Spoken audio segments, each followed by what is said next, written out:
paz do Senhor Jesus ao amado ouvinte. Mais uma vez estou grato a Deus por mais uma leitura diária de hoje, essa rica oportunidade da qual estou desfrutando de trazer para os amados ouvintes mais uma reflexão. Dessa vez, na lição A Fragilidade Humana e a Soberania Divina, que é a última lição desse último trimestre de 2020, onde já caminhamos para a lição de número 5 deste próximo domingo, com o tema de O Lamento de Jó. E hoje cabe a mim trazer uma breve reflexão acerca do tema da sexta-feira, da seguinte temática: Jó deseja ser como um aborto oculto e não ver a luz.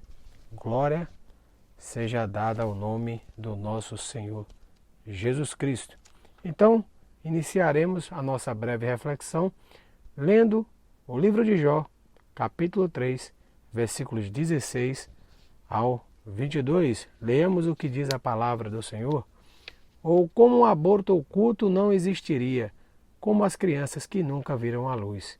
Ali os maus cessam de perturbar, e ali repousam os cansados. Ali os presos juntamente repousam, e não ouvem a voz do exator. Ali está o pequeno e o grande, e o servo fica livre do seu senhor, porque se dá luz ao miserável e vida aos amargurados de ânimo. Quem espera a morte e ela não vem, e cavam e procuram dela mais do que tesouros ocultos, que de alegria saltam e exultam, achando a sepultura. Então, tendo lido essa breve passagem aqui descrita no livro de Jó, temos aqui uma parte do lamento na qual Jó descreve um lugar mais propriamente tido como um termo hebraico chamado Sheol. Sheol é o lugar para onde se encaminha os espíritos depois que a pessoa morre. Então, depois de morrer, os judeus acreditavam que iam direto para este mundo inferior, o Sheol. Era esse justamente um ato, e nosso espírito iria para algum lugar, nós iríamos para algum lugar, e esse lugar para os israelitas era considerado o Sheol. O Sheol, sendo essa transferência, havia um certo julgamento, pois como nós podemos ver aqui, na concepção de Jó, como o Senhor Deus é que dá a vida, só Ele pode decidir tirar a vida. Portanto, essa decisão era um ato de juízo, ou seja, Deus determinaria quem vive e quem morre. Portanto, o Antigo Testamento não traz nenhuma expressão aqui de que fosse um lugar que as pessoas, que os espíritos fossem castigados. Então, essa palavra também ela é usada, o Sheol, como um sinônimo para sepultura, que é um portal de acesso ao mundo inferior. Então os israelitas acreditavam que o espírito dos mortos continuava a existir neste mundo de trevas, onde não existia a luz. A existência não era uma das melhores, eles acreditavam que não era uma existência muito agradável, mas não estava associado ao tormento do inferno. Então, não fica claro para nós, na cultura israelita, se eles acreditavam que existia uma outra alternativa ao Sheol. Ou seja, toda pessoa que morre vai ao Sheol? É uma pergunta muito pertinente, principalmente quando nos encontramos com pessoas que não conheceram a morte. A citar aqui Enoque e Elias, que não passaram pelo Sheol, não conheceram a morte, foram levados para um outro lugar. Embora esse outro lugar seja um lugar suposto, não temos muito bem definido ou limitado aqui aonde seria este outro lugar. Mas aqui, então, nós podemos nos basear um pouco nos vizinhos na literatura mesopotâmica.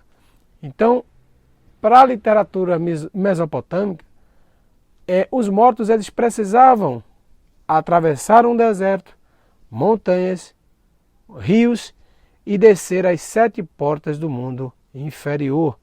Então era um lugar de bastante escuridão, e onde as pessoas trajavam, usavam como vestimenta penas e comiam terra. Os habitantes também poderiam receber oferta de pessoas vivas. Então, nós temos também que na literatura mesopotâmica, os governantes deste lugar sombrio, deste lugar no mundo inferior, era o Nergal e o Ereshkigal, ajudados, auxiliados por um grupo chamado Anunnaki. E o que aconteceria se um espírito atravessasse os portões desse mundo inferior? Seria simplesmente de que eles seriam tidos como espíritos vagantes sem acesso às ofertas funerárias. Então, era este mundo aqui que Jó queria ter ficado. E por que Jó ansiava ter ficado? Dentro do texto que nós lemos aqui, nós podemos ver pelo menos 8 atividades que acabam quando a pessoa morre, que é justamente a atividade do governo, o conselho acaba, as edificações acabam, o acúmulo das riquezas acaba, a necessidade de constituir família acaba, o cansaço acaba, a perturbação acaba e a perseguição acaba. Então, nós vemos aqui qual foi os motivos que ensejaram Jó a acreditar que seria melhor não ter sequer existido, não ter sequer visto a luz do seu nascimento, onde a vida, na interpretação dele, é tida somente para uma oportunidade de experimentar a dor e o sofrimento. Então, teria o homem também algumas razões para se lamentar. E quais seriam essas razões?